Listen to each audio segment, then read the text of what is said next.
예배소서, 신약성경 예배소서 6장 찾겠습니다.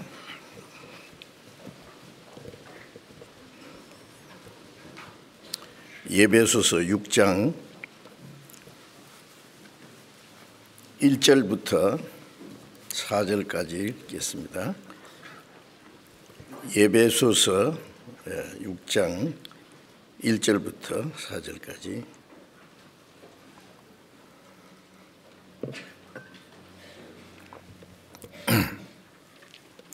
자녀들아, 너희 부모를 주 안에서 순종하라. 이것이 옳으니라. 네 아버지와 어머니를 공경하라. 이것이 약속 있는 첫 계명이니 이는 네가 잘되고 땅에서 장수하리라. 또 아비들아, 너희 자녀를 노엽게 하지 말고 오직 주의 교양과 훈계로 양육하라. 여기까지. 방금 우리 찬양대에서 찬송을 보내주셔서 오늘이 무슨 날인지 다른 때 안 부르는 찬송을 해줬거든요. 5월이 가정의 달이라 그랬죠. 어린이날도 있고 어버이날도 있고 또 스승의 날도 있고 우리 평소에 생각하지 못했던 것을 좀 더 생각하고 또 우리 자신을 돌아볼 수 있는 그런 시간이기 때문에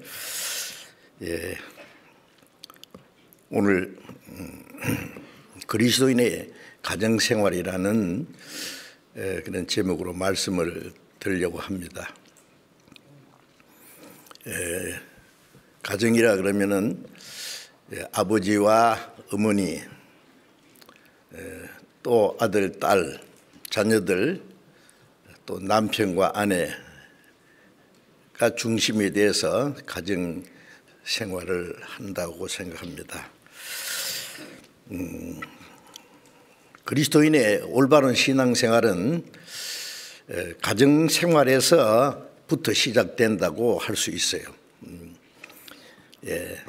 정상적인 가정 생활과 정상적인 그리스도인의 생활은 조화가 되어야 됩니다. 가정 생활과 교회 생활이 잘 조화를 이루어야 할 것입니다.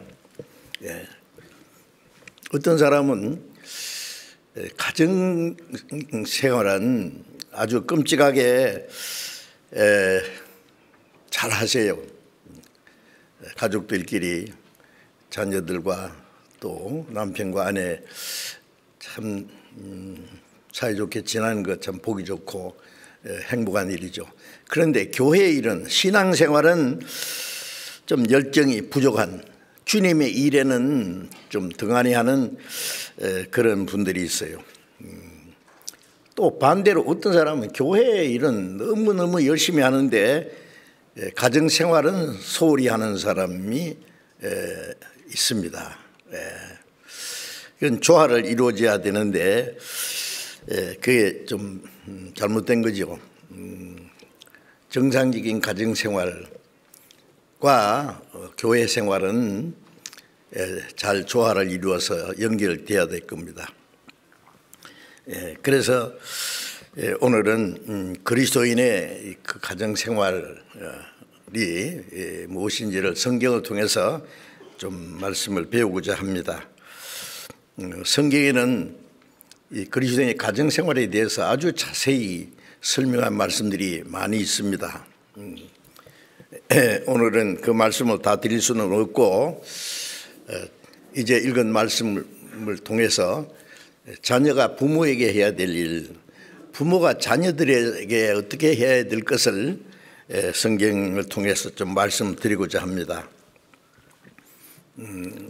하나님이 주신 십계명에 보면은 첫째 계명부터 넷째 계명까지는 하나님께 대한 계명이고 다섯째부터 10번째까지는 사람에 대한 계명인데 그 사람에 대한 계명 중에 첫 번 계명이 네 부모를 공경하라 하는 말씀이죠. 그 첫 번 계명이 가장 중요한 계명입니다. 그 다음에 살인하지 마라, 간음하지 마라, 도둑질하지 마라, 거짓말하지 마라, 탐내지 마라, 뭐 이런 말씀으로 쭉 연결되어 있는데 그 계명의 크고 작은 순서라고 생각합니다.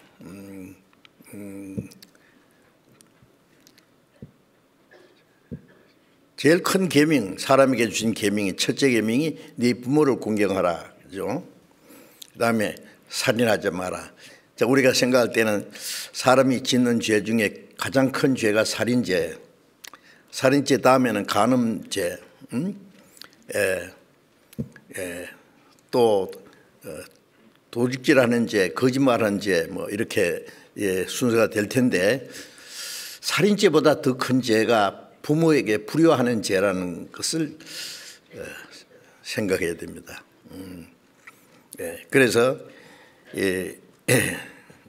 혹은 말하기를 이 다섯 번째 계명은 하나님께 계명 먼저 첫 번 그 계명에 포함되지 않냐. 두 돌비에 하나님 모세를 주셨는데 그래서 부모를 공경하는 일과 하나님을 섬기는 일은 아주 자연스럽게 연결되어 있을 거라고 생각합니다. 부모를 잘 공경하는 사람은 하나님을 잘 공경할 수 있고 하나님을 잘 섬기는 사람은 부모를 더 잘 섬길 수 있을 거예요. 그래서 그 연결된 것이라고 할 수 있습니다. 히브리서 12장 9절에 보면은 네 육체의 아버지가 너를 징계하여도 공경하였거든 하물며 모든 영의 아버지께 더 복종하여 살려 하지 않겠느냐는 말씀이 있어요. 육체의 아버지라는 말씀이 있고 모든 영의 아버지, 물론 하나님을 가르칩니다. 육체의 아버지가 어떤 말씀을 교훈해주고 책망을 하고 잘못하면은 징계도 내리는데 영의 아버지께 더 복종하고 영의 아버지가 징계를 내리면 더 잘하려고 노력하지 않겠느냐. 너무나 당연한 얘기다는 말씀입니다. 그래서 자녀가 부모를 공경하는 것은 너무나 마땅한 그 자녀의 도리가 틀림없습니다. 그래서 그리스도인들이 하나님 아버지께 받은 은혜를 보답해야 되는 것은 확실한 것이죠. 그래서 시편 116편 12절에 보면 하나님이 내게 주신 모든 은혜를 무엇으로 보답할꼬. 구원받은 그리스도인의 남은 생애는 자기의 만족을 위해서 자기의 주장을 따라서 살아가는 게 아니라 자기를 구원해 주신 하나님의 은혜를 보답하기 위해서 사는 생활이 확실합니다. 이제 하나님의 은혜를 보답하는 것은 너무나 중요한 일인 동시에 부모님께 받은 은혜도 있지 않습니까? 낳아주시고 길러주시느라고 얼마나 많은 고생을 하셨어요. 낳고 기르고 가르치고 뭐 오로지 부모는 자녀를 위해서 사는 것 같이 온갖 희생과 수고를 마다하지 않습니다. 그 부모님의 은혜를 잊을 수가 없어요. 헤아릴 수 없는 하늘 같은 그 부모님의 은혜 있지 않습니까? 잊지 말고 어떻게 해야 되느냐, 그 보답해야 되겠죠. 그래서 자녀 되신 분들, 뭐 돌아가신 부모님도 계시고 부모님이 살아계신 수도 있고, 그런데 자녀들에게 주신 말씀을 잠깐 생각해 보겠습니다. 골로새서 3장을 보겠습니다. 에베소서 다음에 빌립보서, 골로새서 3장 20절 봅니다.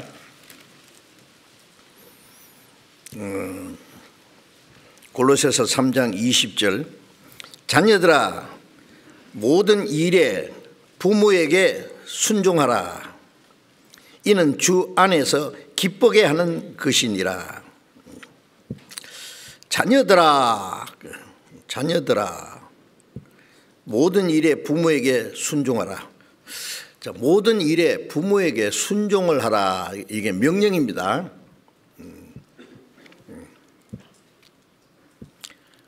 이는 주 안에서 기쁘게 하는 것이라. 부모를 기쁘게 하는 동시에 하나님을 기쁘시게 하는 일입니다.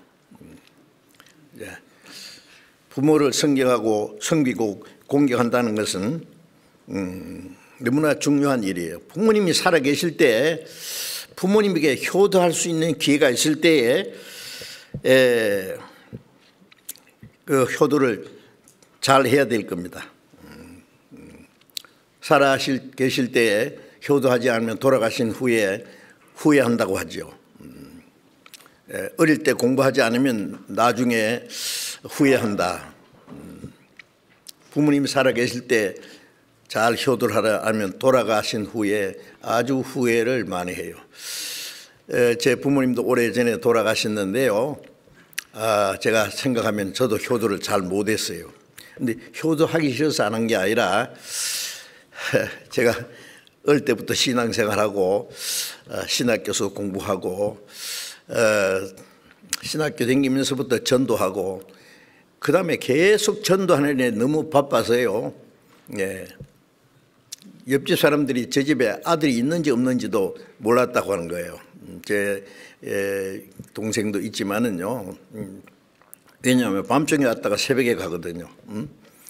그래도 부모님은 불평하시지 않으셨어요. 왜?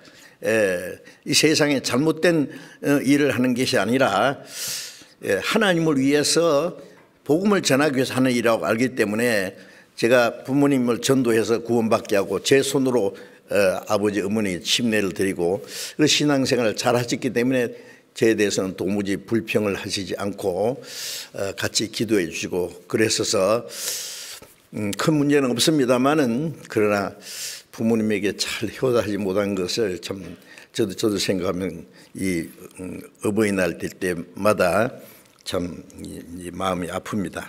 지금 만일 살아계시면 잘할 수 있었을 텐데 그런 생각도 해봅니다.